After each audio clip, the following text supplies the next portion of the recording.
Hola a todos, bienvenidos de nuevo a mi canal. El día de hoy vamos a hablar de mi escritor japonés favorito, Yukio Mishima, y de su obra El rumor del oleaje. El rumor del oleaje. Si pueden escuchar en el fondo a Rocío Dúrcal, lo siento, tengo unos vecinos que nomás no me dejan grabar, pero espero que mi voz resuene más arriba de las rancheras. Yukio Mishima es uno de los escritores japoneses más emblemáticos del siglo XX. Estuvo activo durante el periodo de la posguerra. Su primera obra, Ladrones, fue publicada en 1948 y a partir de ahí hasta el día de su muerte en 1970 no dejaría de publicar. Publicó más de 40 novelas, ensayos, guiones, libretos y y también era crítico literario. Yuki Mishima es uno de esos autores que para poder entender su obra tenemos que de verdad comprender su vida, porque la obra de Mishima y su vida van en conjunto.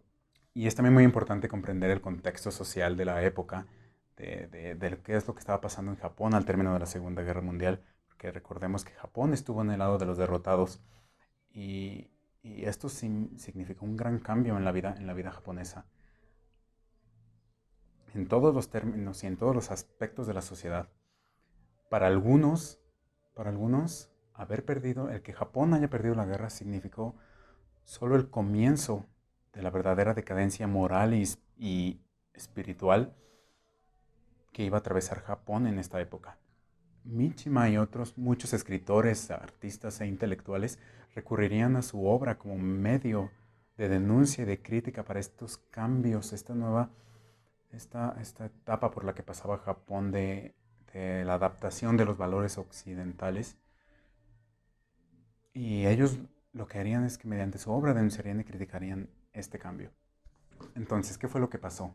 Primero, que la humillación de haber sufrido la derrota en la Segunda Guerra Mundial, la ocupación que esto llevó después por parte de las potencias aliadas y encabezadas por Estados Unidos, fue muy grande. Además que el modo de vida estadounidense, el modo de vida occidental, se estaba expandiendo por todo el mundo y Japón no sería la excepción. Recordemos que cada rincón de la vida se estaba comenzando a ver afectado, desde la economía, la literatura, el arte, el alfabeto, la tecnología, la arquitectura, la dieta, la vida en sociedad, nuestro concepto el concepto de familia, el concepto de individuo.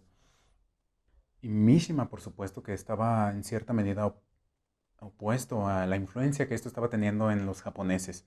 Y quiso plasmar en su arte, quiso plasmar en su literatura su versión, su filosofía y su pensamiento conforme a estos acontecimientos.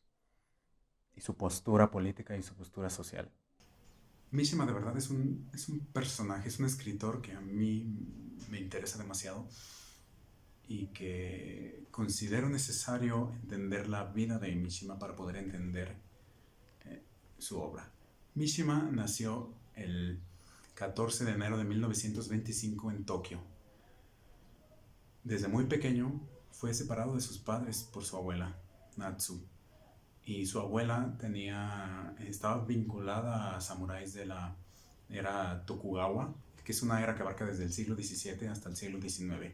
Entonces, esto va a ser muy importante porque la abuela tenía pretensiones aristocráticas y va a inculcarlas en la educación de Mishima, desde muy pequeño y hasta que se graduó de la Universidad de Tokio en 1947, donde estudió leyes. Su educación fue demasiado elitista y su familia tenía estas aspiraciones aristocráticas. La abuela era demasiado culta, sabía hablar en varios idiomas, leía literatura de esos países y además estaba muy interesada por el teatro típico japonés. Todos estos gustos, todas estas pasiones se las transmitiría a su nieto Yukio Mishima. Como ya dije, en 1947 se graduó de la Universidad de Tokio estudiando leyes porque su padre no le permitía que se dedicara a la literatura. Él tenía que hacerlo a escondidas por las noches porque toda su familia se oponía a su carrera como escritor. Y por lo menos en un principio, ya después fue más, fue más lax. Yuki Mishima fue testigo de la decadencia por la que atravesaba su país. víctima de la incesante obsesión por el devenir, por el progreso, que halló a manos de la modernidad. Y era algo que Mishima se oponía y lo que se quería distanciar un poco, y que fue muy, muy crítico y opositor a a estos nuevos valores que estaban poniendo en peligro toda la vida tradicional japonesa. Mentiría si dijera que la derrota no me estremeció, o que no recibí la posguerra con un sentimiento de liberación. También yo sentí en determinado momento que estaba totalmente perdido. Llegué a odiar el romanticismo, un odio que me acercó al clasicismo. Fue cuando escribí El rumor del oleaje. Sin embargo, por mucho que sufriera, no conseguí negarme completamente a mí mismo. Además, no tenía interés alguno por eso que llaman política. Como estaba ciego a asuntos políticos, no entendía las corrientes políticas de la posguerra. Si me ponía a articular puntos de vista políticos, me hacía tal lío que me daba de verdad vergüenza. Así pues, y a modo de escapatoria, tomé la decisión de encarnar el papel de intérprete de la supremacía del arte. Y así fue como comenzó. Mishima decidió que dedicaría su vida a la literatura. Leer su prosa es transportarnos a aquel Japón que buscaba la supervivencia en manos de unos cuantos valientes que se resistían a perder su identidad forjada a través de siglos y siglos de historia. La naturalidad de sus personajes reviven las pasiones más profundas del ser humano. Temas como la muerte, la sexualidad, la belleza, todo enmarcado en un erotismo casi místico, que fueron temas que durante mucho tiempo interesaron a Yuki Mishima. Haciendo uso magistral del estilo, Mishima nos narra la decadencia de una sociedad que ha sido víctima del vicio de la modernidad y el progreso que todo lo consume. Son sus historias un intento por salvaguardar en la memoria aquel Japón de su infancia y de su adolescencia. Un Japón que, a pesar de todo, busca y lucha y se aferra a la supervivencia. Leer a Mishima es dejarte llevar por paisajes románticos e idealizados. Son ciudades que solo viven en el recuerdo de los ancianos y playas en las que el rumor del oleaje es regular y apacible, como si el mar estuviera sumido en un sueño saludable. Ahora sí vamos a hablar ya del rumor del oleaje. El rumor del oleaje fue publicado en 1954. Es una novela que nos sitúa en Utajima. Utajima es una pequeña isla de Japón de no más de 5 kilómetros y de no más de 1.400 habitantes. En El rumor del oleaje se nos narra una historia de amor, considerada incluso como una de las más bellas de la historia de la literatura.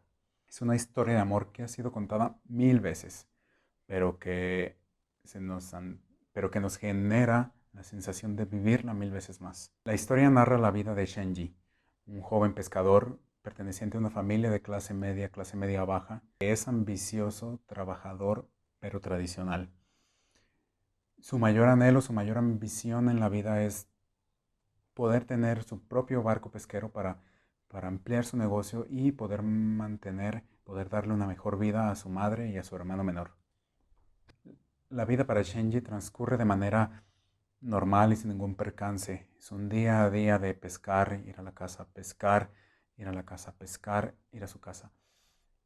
Hasta que un día, en la playa, después de una jornada de pesca, conoce a una joven misteriosa y realmente hermosa.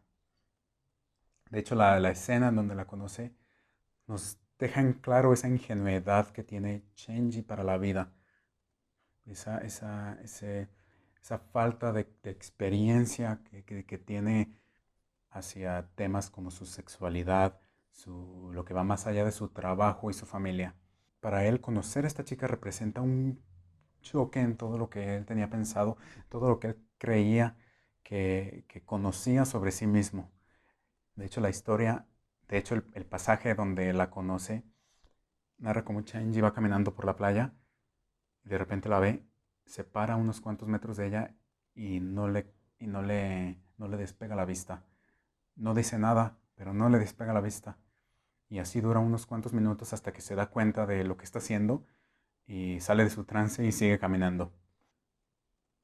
A partir de este momento, Shenji desarrollará una obsesión total por conocer quién es esta chica. Ocupará ella ocupará cada uno de sus pensamientos del día. Y además, que como ya dije, comienza a experimentar sensaciones en su cuerpo y en sus pensamientos que nunca antes había experimentado. Incluso él se llega a cuestionar si no estará enfermo porque nunca antes había pasado por eso.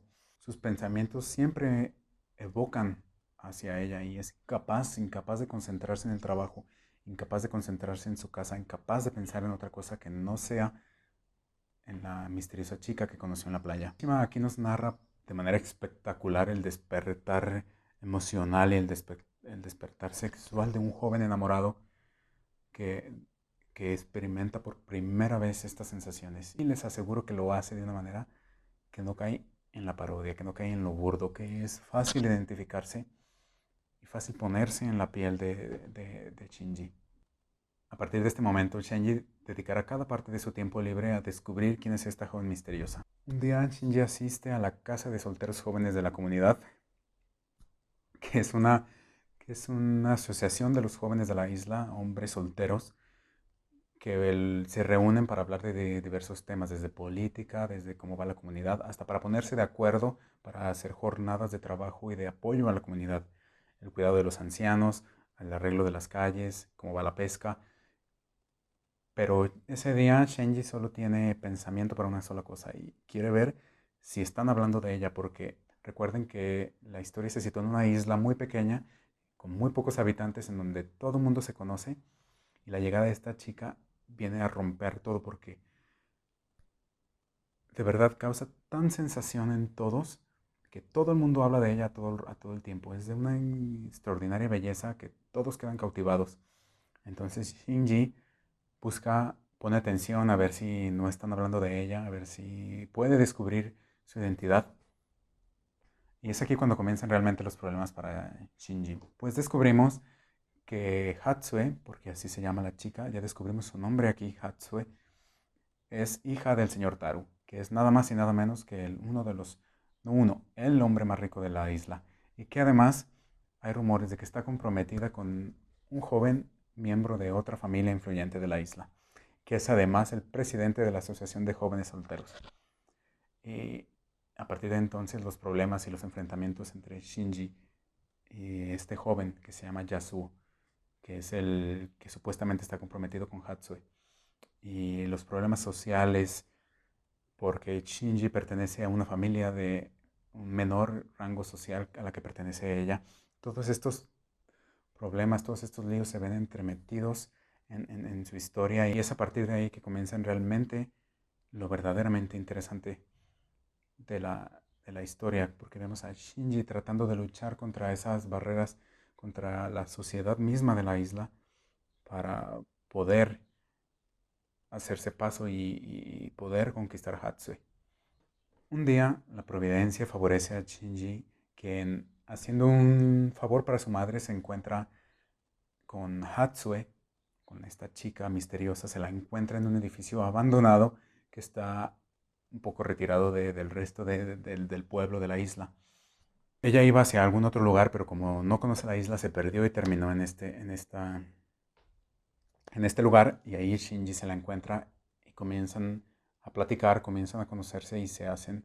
A partir de ahí comienza entre ellos una amistad que poco a poco se va a ir desarrollando en algo más. Y a partir de ese entonces nuestros personajes se comenzarán a encontrar cada vez con mayor frecuencia, siempre en secreto para evitar las habladurías, siempre en secreto para evitar las habladurías del resto del pueblo. Los dos comenzarán a descubrir poco a poco experiencias nuevas, descubrirán el amor, descubrirán el sexo, descubrirán los sentimientos involucrados que tienen el uno hacia el otro. De hecho, una de mis escenas favoritas es cuando, ya más avanzado en el libro, se reúnen en este lugar donde hablaron por primera vez, en este lugar que es un observatorio abandonado, y es una noche de tormenta. Entonces Shinji llega primero y aún no ha llegado Hatsue y hace una fogata con lo que se encuentra y se quita los pantalones para secarlos y secarse él y se queda ahí esperando.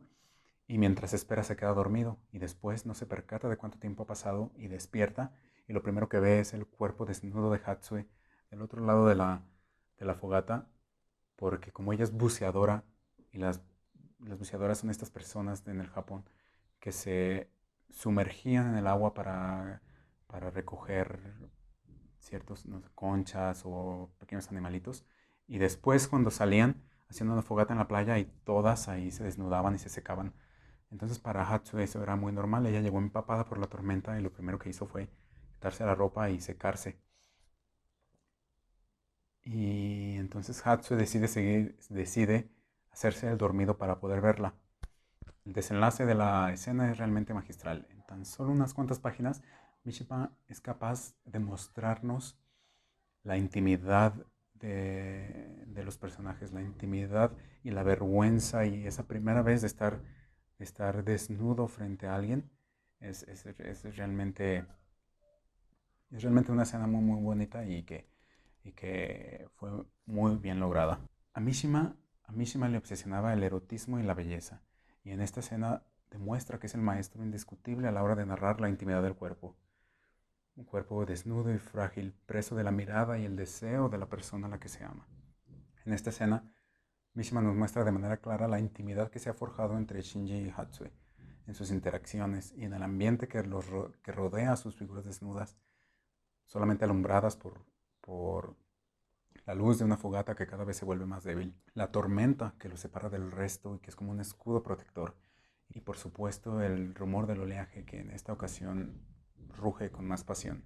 Como les dije, esta escena es un derroche de erotismo y de belleza que están muy bien justificados dentro de la historia y que no cae en lo vulgar. Y las descripciones que hace de los cuerpos desnudos, no solamente en esta escena, pero en todo el libro, una de mis descripciones favoritas. De hecho, Mishima es un grande cuando se trata de descripciones. Este libro, en particular, la razón por la que puede ser un poco pesado para algunos lectores que no estén acostumbrados al estilo de Mishima o que no hayan o que lo abarquen como su primer libro, es precisamente eso, que Mishima es muy descriptivo, demasiado descriptivo en este libro. Describe los paisajes, describe la isla. Comienza el libro, el mismo libro lo comienza describiéndonos los dos mejores paisajes que podemos observar desde la isla. Y no es hasta 5 o 6 páginas después que ya por fin nos comienza a contar la historia de Shinji. Los problemas comienzan cuando Chiyoko, la hija del señor que cuida el faro en la isla del farero, regresa de la Universidad de Tokio para visitar a sus padres y el día de la tormenta ve bajar a Shinji y a Hatsue por el camino. Y como ella siempre ha tenido un crush con Shinji, para ella esto representa un duro golpe. Es mucho más profundo que eso, pero para no entretenernos aquí, vamos a dejarlo así. Entonces, después de debatirlo mucho, ella decide contarle al supuesto comprometido de Hatsue lo que vio. Y a partir de aquí las cosas se vuelven mucho más interesantes. Por toda la isla se extiende el rumor de que Hatsue y Shinji están saliendo, están viéndose en secreto y que están haciendo cosas que no deberían de estar haciendo. El padre de Hatsue se entera y le prohíbe terminantemente que, que siga viendo a Shinji, pero con la ayuda del compañero de trabajo de él, de Shinji, continúan mandándose cartas en secreto y esto hacen por un tiempo hasta que las cartas dejan de llegar. Para más Shinri, el padre de Hatsue decide contratar a ambos, a Shinji y a Yasuo, para trabajar en su barco. Él es dueño de uno de los barcos más grandes pesqueros de la isla y decide contratarlos a los dos. Porque claro, al contratarlos los va a alejar a ambos de Hatsue.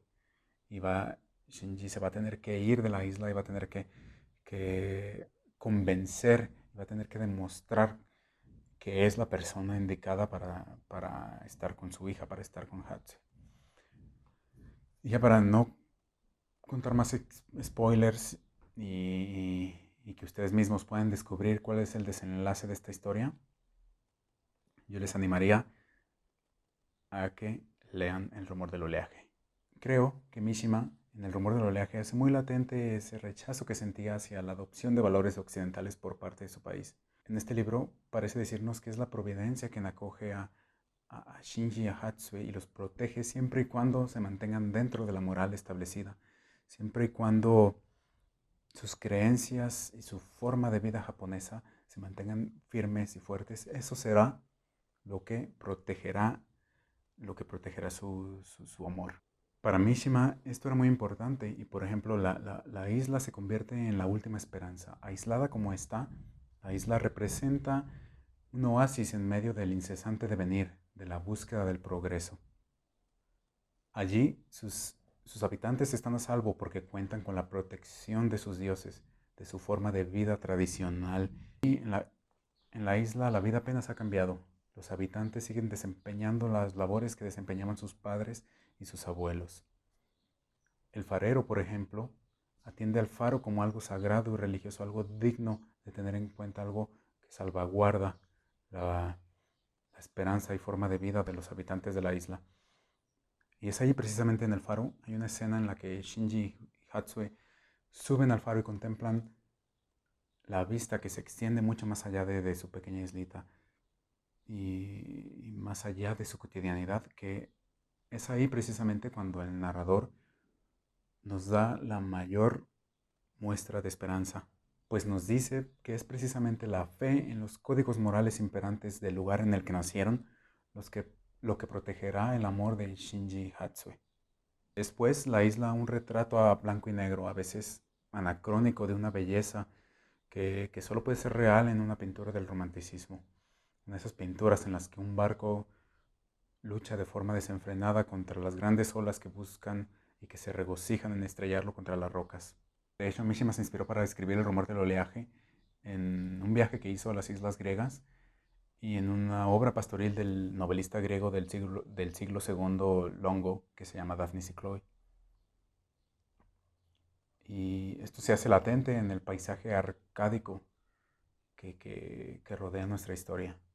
Arcadia fue un lugar de la antigüedad, de la antigua Grecia, que después los poetas y escritores del romanticismo y del renacimiento adoptaron para expresar un ideal de vida en el que solo hay cabida para la felicidad, para la paz, para la belleza, para la sencillez de la vida.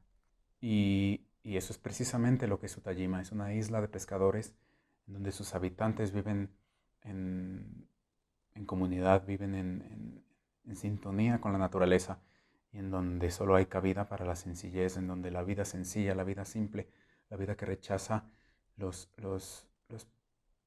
procesos de industrialización y de modernización y todo lo que no sea, todo lo que sea ajeno a la relación hombre-naturaleza es mal visto, es algo que se debe de rechazar.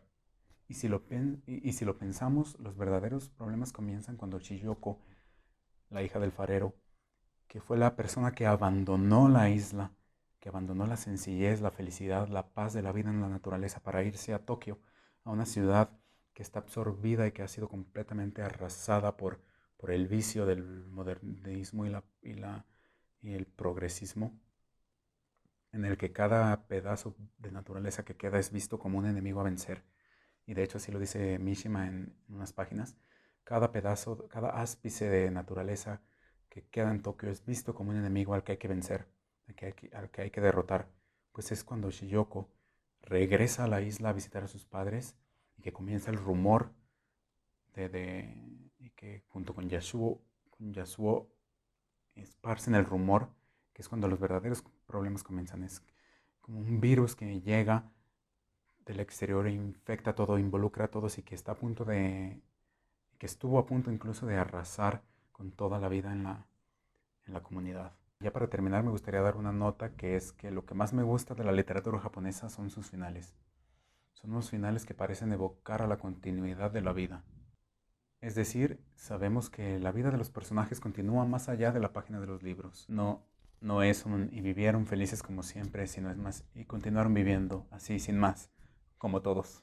Esto a lo mejor pudiera no gustar a ciertos lectores que buscan un final épico, un final en el que se cierren todas las historias y no haya cabida para más, o por lo menos un final que sea concluyente. Y con esto no me refiero a que en este libro y en la mayoría de la literatura japonesa vayan a encontrar finales abiertos. No, lo que me refiero es que como lo que nos cuentan es la cotidianidad de la vida, pues el único verdadero final concluyente sería la muerte de todos nuestros personajes, porque ahí es cuando de verdad se acaba la historia. Pero aún así ni siquiera se acaba, porque continúan las siguientes generaciones que siguen formando parte de la historia. Los autores deciden terminar en cierto punto concreto de la vida de nuestros personajes, porque si no, las obras se extenderían demasiado y demasiado. Para no enrollarme más, es como si fuéramos invitados a pasar un cierto tiempo en la vida de nuestros personajes. En este caso vivimos con Shinji un tiempo en el que, para nuestra suerte, conoce a Hatsue y comienza a descubrir nuevas sensaciones y experimentar cambios emocionales y sexuales que nunca antes había experimentado. Y lo mismo le ocurre a ella, solo que nosotros, y la historia está más enfocada en el punto de vista de Shinji. Y en un momento determinado, mucho tiempo después, tenemos que partir, tenemos que decirle adiós a Shinji, a Hatsue y a la isla.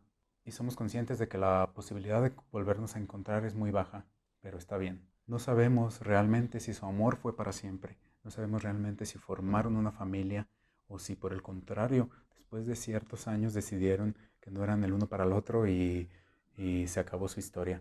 Pero lo que sí sabemos es que en el momento en el que compartimos con ellos, vivimos la historia con ellos y fueron felices.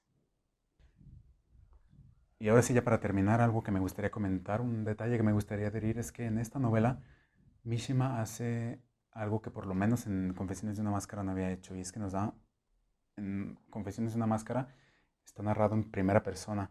El protagonista es el que nos narra la historia. En esta no, esta es un narrador omnisciente en tercera persona que todo lo conoce, todo lo sabe y es capaz de saber las sensaciones, los sueños, los deseos, el egoísmo, los sentimientos de todos y cada uno de nuestros personajes. Es un narrador que incluso es moralizante. Este narrador conoce lo que en cada uno de los personajes es la virtud, es el desasosiego, conoce lo virtuoso, conoce lo moral, conoce lo ético, conoce lo que va a llevar a los personajes.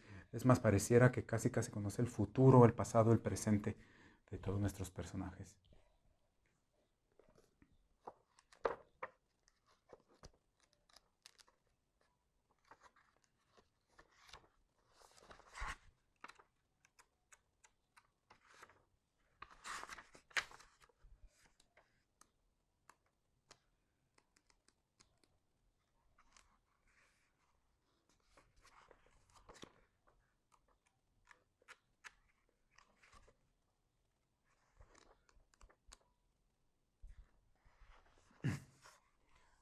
Les voy a leer un, les voy a leer un, les voy a leer un pasaje de, les voy a leer un pasaje que creo que deja muy en claro esto que les acabo de decir. Dice el narrador: así sucedió que, por haber tratado de realizar una buena acción y tras haber fracasado en su intento, la madre se sentía más solitaria que nunca. Y aquí escribí: ejemplos como este nos demuestran que el narrador tiene el control total de la historia, conoce lo que es virtuoso y lo que es moral, es capaz de determinar y de juzgar cada acción, sentimiento y pensamiento de nuestros personajes. Hay otros momentos en donde exclama cosas como: y Hatsue dijo, llena de virtud. Hay otros momentos en los que expresa cosas como: y Hatsue dijo, llena de virtud.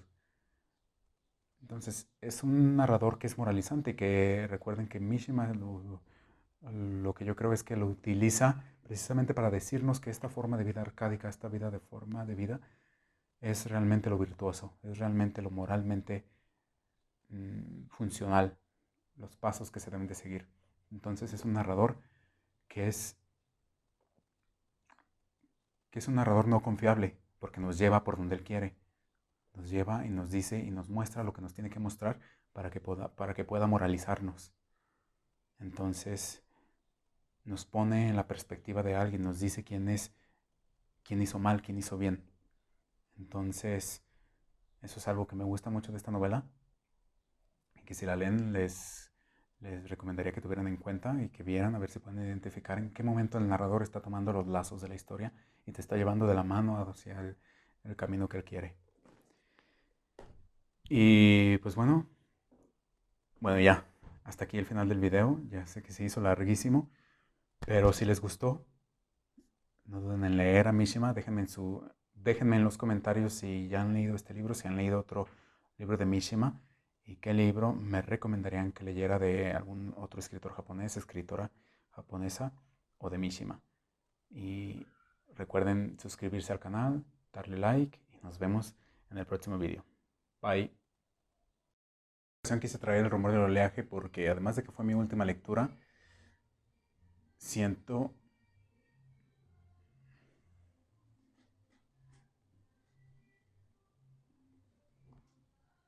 Te quiero mucho.